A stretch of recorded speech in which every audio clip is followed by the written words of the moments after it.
Estamos de volta no Jornal Gente às 8 horas e 19 minutos para falar sobre economia. Convidamos aqui para uma entrevista ao vivo o ex-presidente do BNDES e também do IBGE, economista Paulo Rabelo de Castro, está conosco, comigo e com o Cláudio Zaidan, para projetarmos aqui o que pode vir desse pacote que o governo pretende anunciar hoje para zerar o déficit, para trazer mais arrecadação, pelo menos esses são os sinais emitidos até agora pelo governo federal.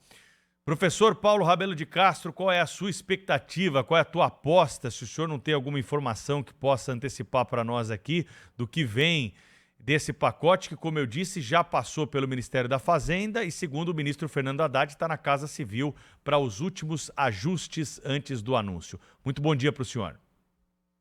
Muito bom dia e a todos os espectadores e ouvintes da Rádio Band, da Band News aí no Jornal Gente. É um prazer estar com vocês, próximo ao final do ano, numa virada para 2024. E como não poderia deixar de ser, o governo, no apagar das luzes de um ano que teve altos e baixos, mas que terminou com uma tendência positiva, ele procura acentuar essa tendência positiva, ele está querendo reforçar expectativas otimistas a respeito de 2024, no que faz muito bem, porque o governo precisa, pelo menos, lançar uma expectativa de esperança e uma ideia de que as coisas haverão de melhorar.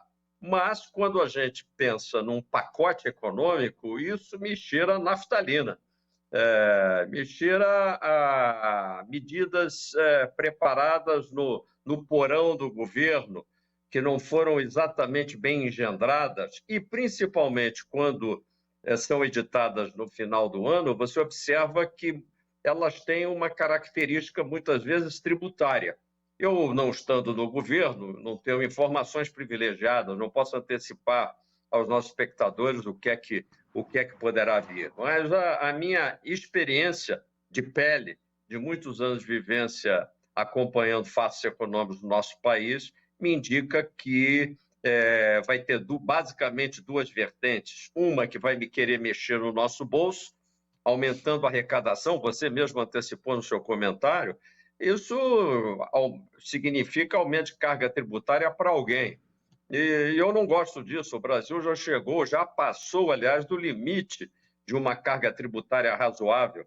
Nós devíamos estar pensando em um pacote de redução de gastos. E há muitos gastos supérfluos, bilhões em gastos supérfluos, que, aliás, recentemente andaram sendo, inclusive, aumentados com novos penduricalhos que foram aí aprovados para diversos poderes, aumentando salários de pessoas que já são privilegiadas no nosso país. De forma que eu não tenho, infelizmente, uma expectativa assim de que isso vai alterar muito o curso dos acontecimentos de 2024. Apesar de, como eu disse, são duas vertentes, talvez o pacote inclua algumas medidas, como foram aventadas pelo ministro Haddad, no sentido de promover um pouco mais o setor industrial, que, como sabemos, está estagnado. Só que não está estagnado desde o ano passado, nem há 2 anos.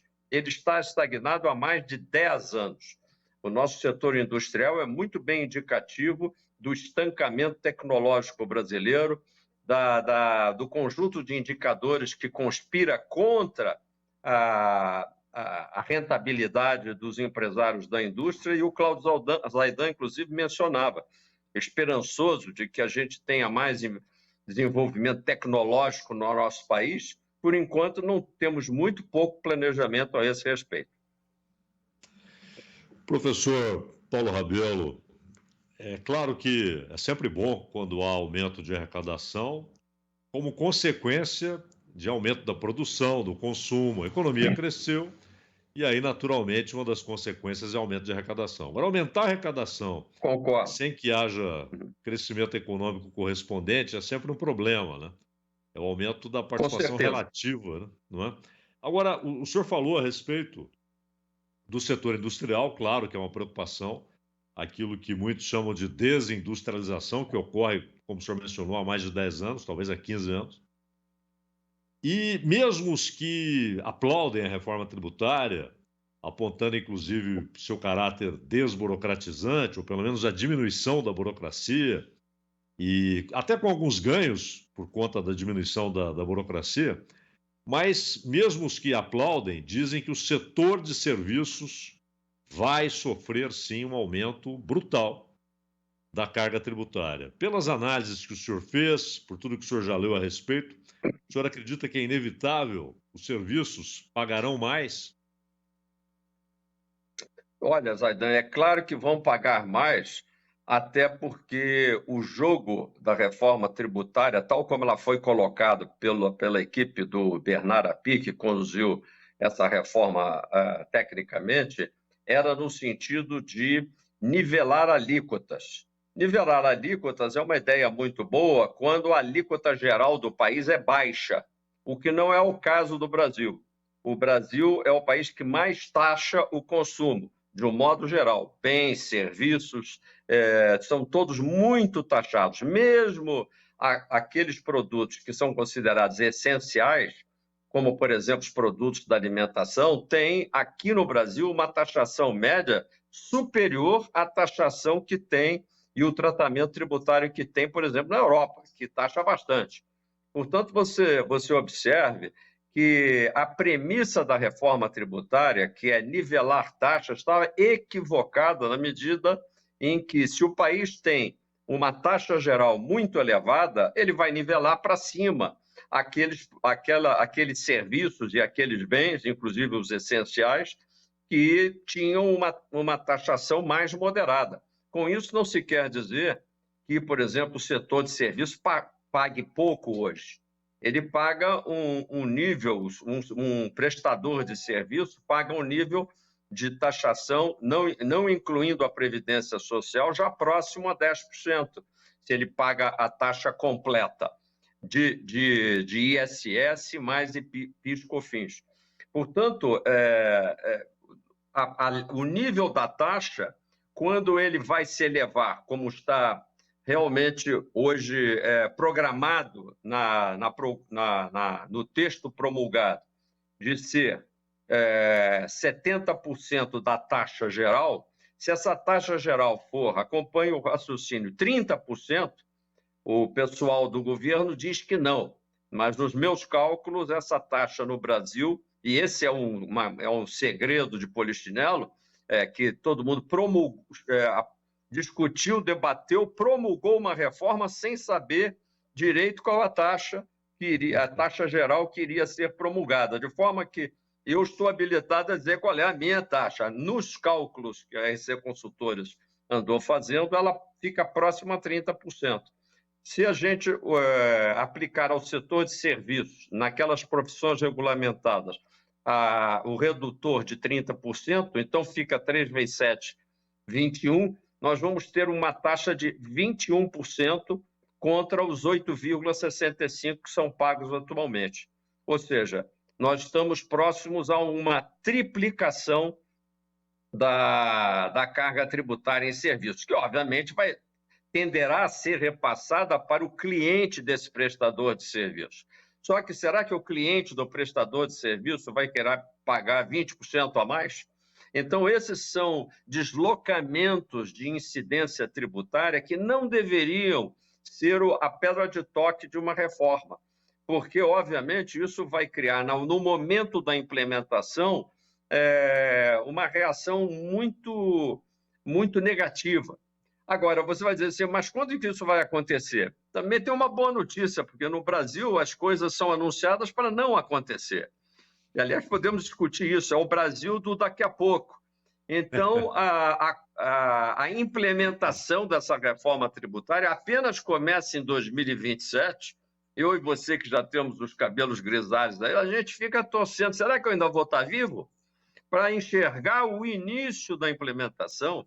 E a primeira conclusão de implementação se dará depois de uma tórrida relação de convivência entre tributos antigos e tributos novos. Os contadores já estão em pé de guerra, sem saber como é que vão pagar tributos novos junto com os antigos até 2033. Ou seja, estamos falando de 10 anos à frente. Não é um país que tem pressa. De forma que também o setor de serviços pode relaxar, que até que chegue 2033, ou morreu o burro, ou morreu o rei, ou morreu aquele que vos fala aqui.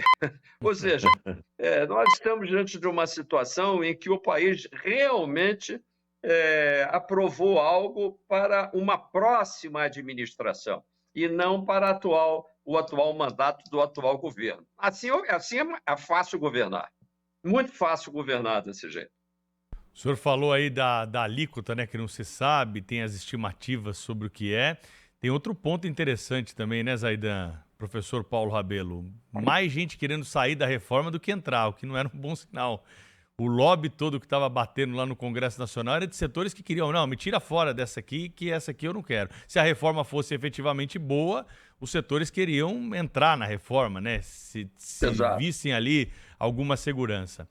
Mas, professor, sobre essa... Você tem toda a razão, eu gostaria de atalhar só um segundinho, dizendo que a promessa política era de uma simplificação geral. E era possível fazer uma simplificação geral, algo vai acontecer lá na frente, no sentido de que não vamos ter 5.570 legislações municipais de ISS, 27 diferentes legislações de ICMS, tudo bem. Mas isso poderia ser conseguido apenas com, vamos dizer, a nacionalização dessas leis, com o estabelecimento de uma única lei nacional de ICMS e ISS. Não, a simplificação prometida era no sentido de que nós teríamos um sistema tecnologicamente sofisticado. E isso, nós, inclusive, no Instituto Atlântico, insistimos que contivesse a lei já uma previsão de um operador nacional de distribuição de arrecadação, ou seja, uma tecnologia parecido com esse esquema da inteligência artificial, algo que, de fato, já fosse demonstrativo de que todas as transações estariam na nuvem, por assim dizer, e que a vida do contribuinte, a vida das empresas seria profundamente simplificada. Isso não só não consta, como não foi obtido. Consta de uma promessa da equipe do APID que vai fazer o sistema mais sofisticado do mundo. É possível, haja vista que nós vimos insistindo nisso, mas não está no texto legal. Professor, sobre a medida que pode ser anunciada hoje, fala-se também a respeito de algum impacto na CID, né, que tem a ver diretamente com a gasolina, o combustível, o governo já mudou a regra do diesel e há uma preocupação com a inflação lá na frente, porque subiu o preço de combustível, sobe tudo, não precisa ser um especialista para concluir isso. Qual que é a tua avaliação sobre mexer na CID nesse momento? É muito ruim. Como eu disse, o governo só mexe nos tributos, e assim também reforçava o argumento Zaidan, só mexe para piorar, ele só mexe para tributar mais. E por quê? Porque o governo está vivendo numa situação de cobertor curto. Ele criou um compromisso excessivo com gastos para tudo quanto é lado, gasto para suportar apoios políticos dentro da máquina. Não quero aqui ser ácido, mas é óbvio que, por exemplo, o Poder Judiciário é brindado toda hora com mimos, com benesses, com abonos, com extras. O Poder Legislativo é brindado com bilhões em emendas automáticas, e o Poder Executivo com aumentos salariais. Recentemente, o meu estado aqui do Rio de Janeiro anunciou um 14º salário, estando ele num programa de recuperação fiscal. Ou seja, 13º é legal, tudo bem, mas 14º a título de quê?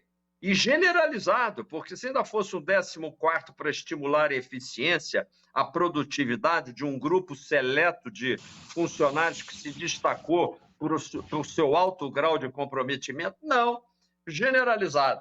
De forma que isso demonstra claramente um deboche, uma irresponsabilidade, e isso desemboca, assim, nessas medidas tópicas de mexer no tributo CID, mexer no IPI.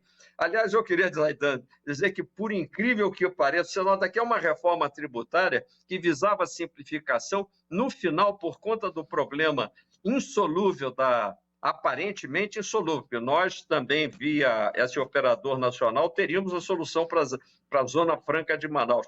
O que aconteceu? A solução de última hora para se poder aprovar e promulgar essa reforma foi manter vivo o IPI, um imposto sobre produtos industrializados, ainda que zerados, não hoje, mas no futuro, mas incidindo sobre todos os produtos que, porventura, sejam produzidos na Zona Franca de Manaus. Só a Zona Franca de Manaus produz motocicleta, produz bicicleta. Se algum município em São Paulo, ou em Minas Gerais, ou em Alagoas, quiser produzir bicicleta ou quiser produzir motocicleta, vai ter que pagar o famigerado IPI para regularizar, para nivelar os custos com a Zona Franca de Manaus. Isso, por acaso, é simplificar?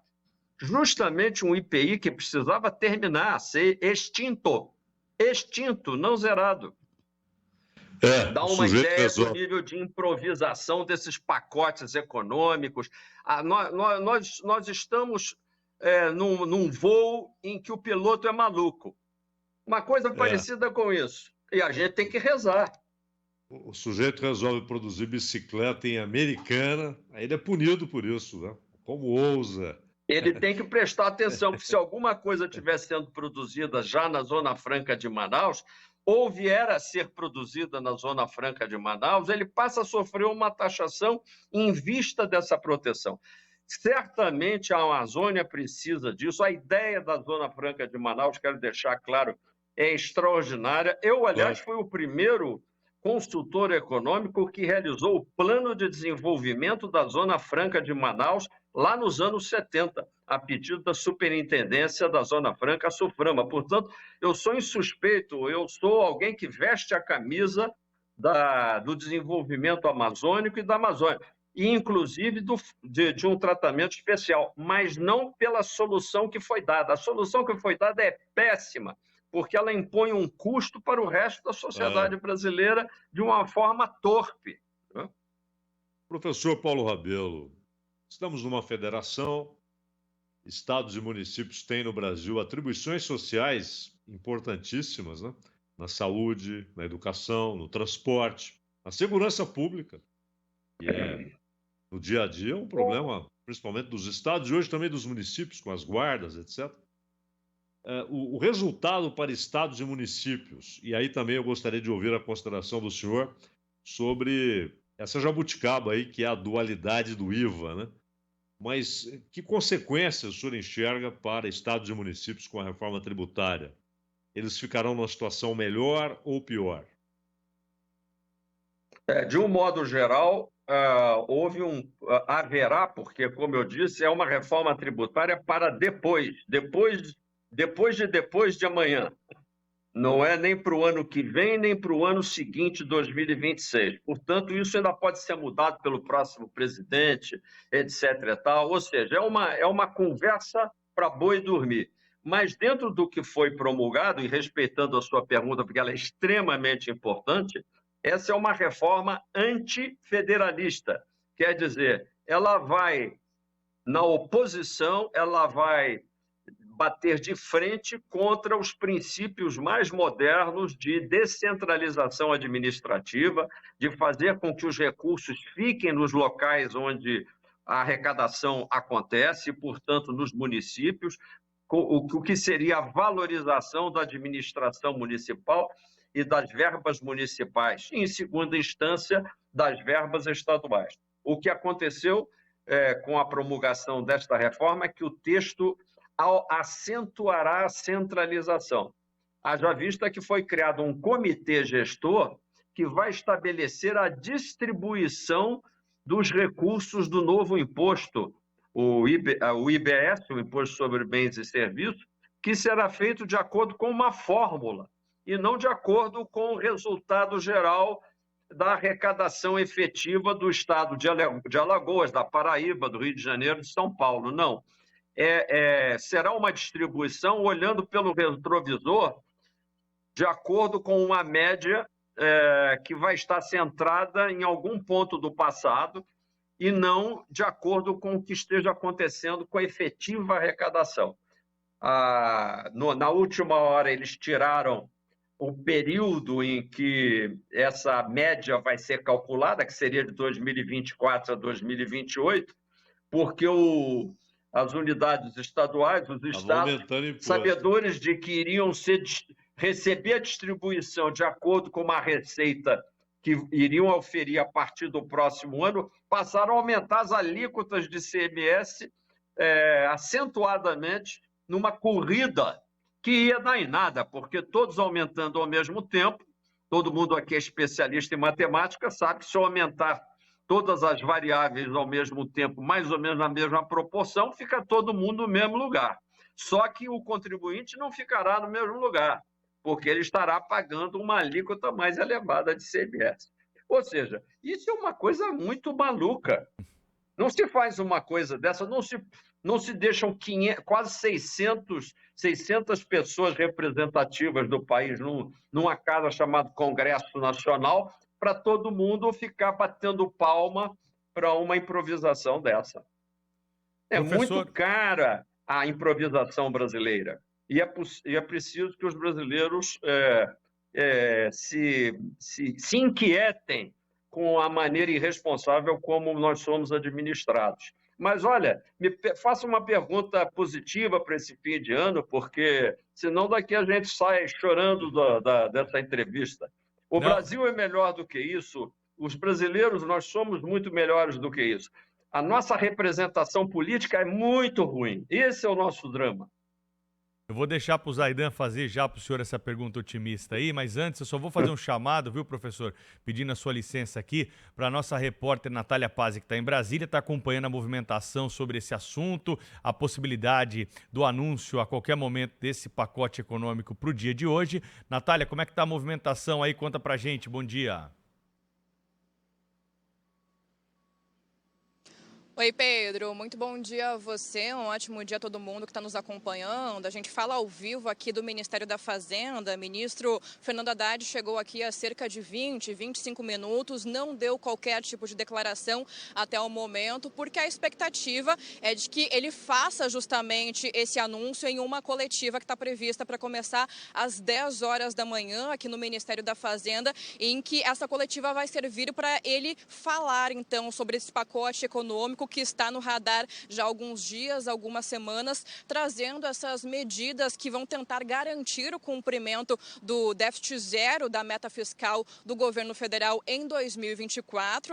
Esse déficit zero que foi aprovado no orçamento, então, deste ano pelo Congresso Nacional, e também anunciar aquela medida alternativa, proposta alternativa para compensar os impactos da desoneração da folha de pagamento dos 17 setores que mais empregam atualmente aqui no Brasil. Esse anúncio ele estava previsto para acontecer ainda ontem, mas passou para hoje, foi confirmado para hoje, com a justificativa de que esses textos, esses projetos que vão ser apresentados hoje pelo ministro Haddad estavam passando por ajustes finais junto à Casa Civil. E, Pedro, ainda não há conhecimento sobre o conteúdo do que vai ser apresentado, mas a expectativa que a gente vem acompanhando aí nos últimos dias é de que seja apresentada uma medida provisória em relação aos vetos da desoneração da folha de pagamento, isso porque o governo tem pressa, está temendo perda de arrecadação já no início deste ano de 2024, e a gente lembra que medidas provisórias têm efeito de lei, ou seja, começam a valer imediatamente a partir do momento que são assinadas e publicadas, mas precisam ainda da aprovação do Congresso Nacional em um período máximo, ali um prazo máximo de 120 dias, para que não percam a validade. Mas vale a gente ressaltar que o Congresso está em recesso e só volta a trabalhar em fevereiro do ano que vem. E além dessa medida provisória, também há aí uma possibilidade, uma expectativa de que sejam apresentados também projetos de lei neste mesmo tema, né, nessa mesma proporção aí em relação à desoneração, nessa mesma pegada aí justamente deste temor, a gente pode dizer assim, de perda de arrecadação do governo federal, querendo cumprir essa previsão de déficit zero, então, no ano que vem. Então a gente está aqui justamente aguardando essa coletiva que vai começar por volta das 10 horas da manhã. Vale a gente ressaltar que a desoneração da folha de pagamentos, ela foi aprovada com uma ampla maioria no Congresso Nacional, foi para a sanção do presidente Lula, que vetou então esse projeto, mas voltou então para o crivo do Congresso, que acabou ali derrubando os vetos do presidente, autorizando essa prorrogação da desoneração até o fim de 2027. A gente segue de olho, acompanha essa coletiva e traz os desdobramentos de todos esses anúncios. Lembrando, Pedro, que o ministro da Fazenda, Fernando Haddad, entra de férias já na semana que vem e passa 10 dias fora aqui dos trabalhos em Brasília. Eu volto com vocês. Natália Pazzi, ao vivo, direto de Brasília, capital federal. Retomamos aqui o contato com o professor Paulo Rabelo de Castro, que hoje está sendo entrevistado por mim e pelo Cláudio Zaidan no Jornal Gente. Ele que é ex-presidente do BNDES, do IBGE, um dos economistas mais renomados do país. Professor, se o senhor tiver alguma consideração sobre o que a Natália falou, fica à vontade, mas a minha próxima pergunta e a última da minha parte seria a seguinte.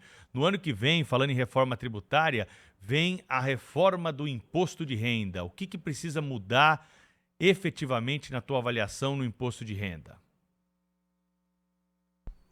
Olha, em primeiro lugar, eu queria dizer sobre o que disse a Natália, que tudo indica que os nossos comentários especulativos estão na direção correta. O governo está com pressa de não deixar chegar o dia 31 de dezembro e determinadas medidas que legalmente exigem o tal princípio da anualidade, ou seja, que elas sejam tomadas até o último dia do ano anterior ao de vigência, para que o governo possa ter um aumento de arrecadação em decorrência, ele alega, da perda de arrecadação que ele vem tendo com a desoneração relativa de alguns setores da economia.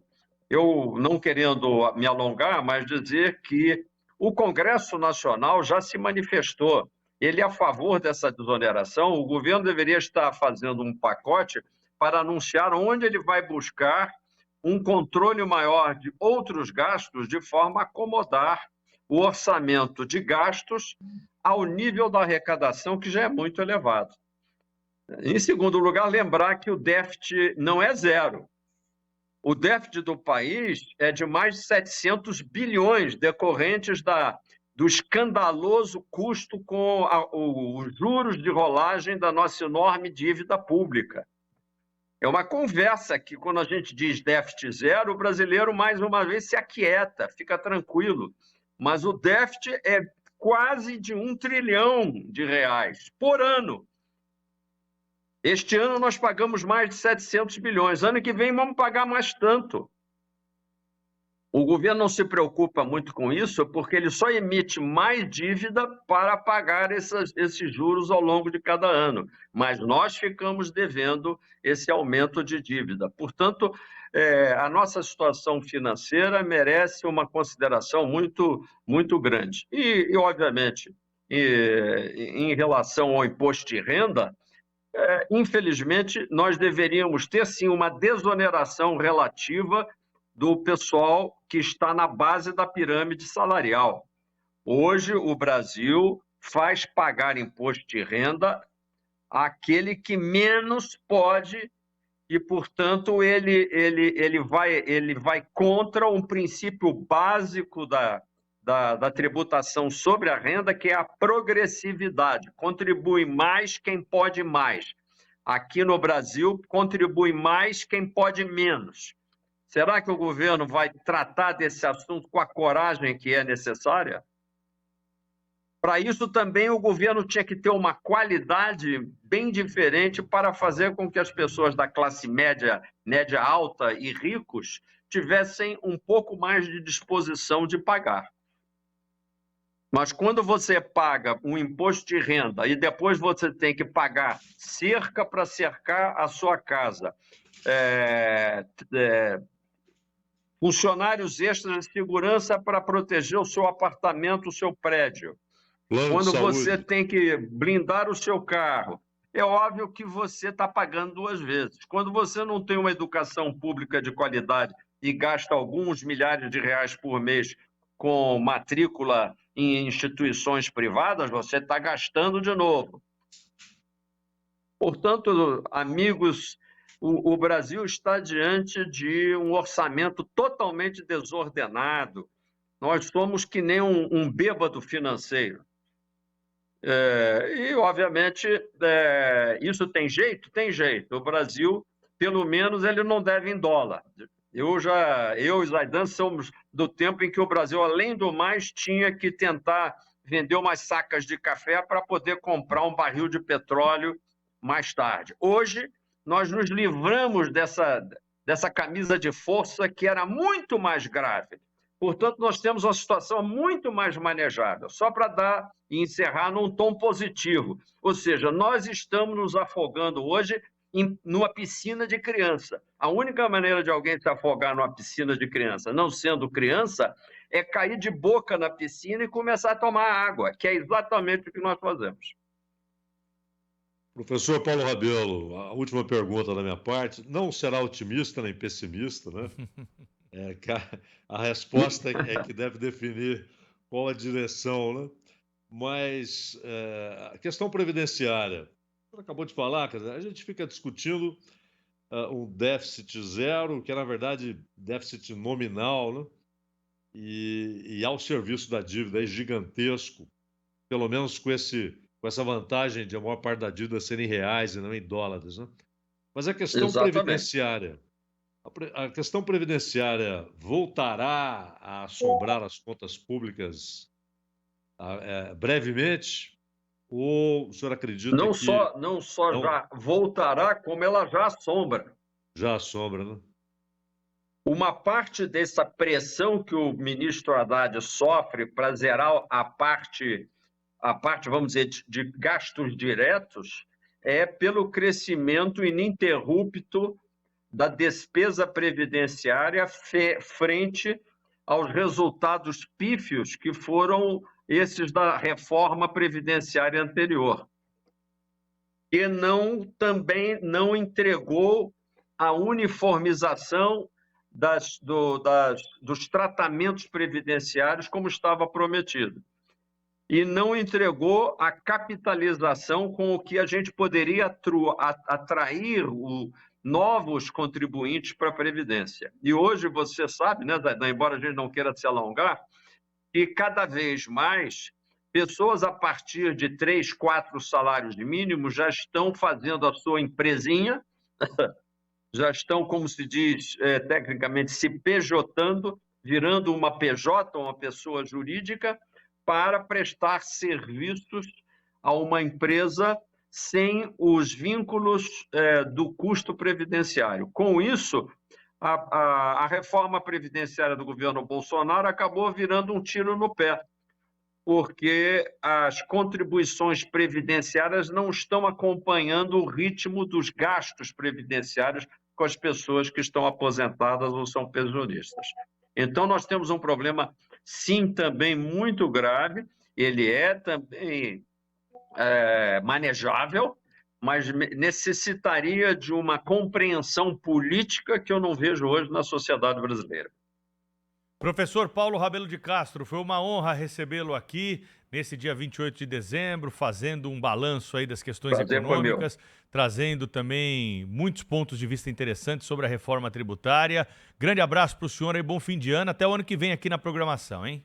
Até o ano que vem, mas eu quero dizer para os nossos espectadores e internautas o seguinte: não esperem também que o Brasil vá acabar. O Brasil é maior do que o buraco. Viva 2024! Viva! Abraço!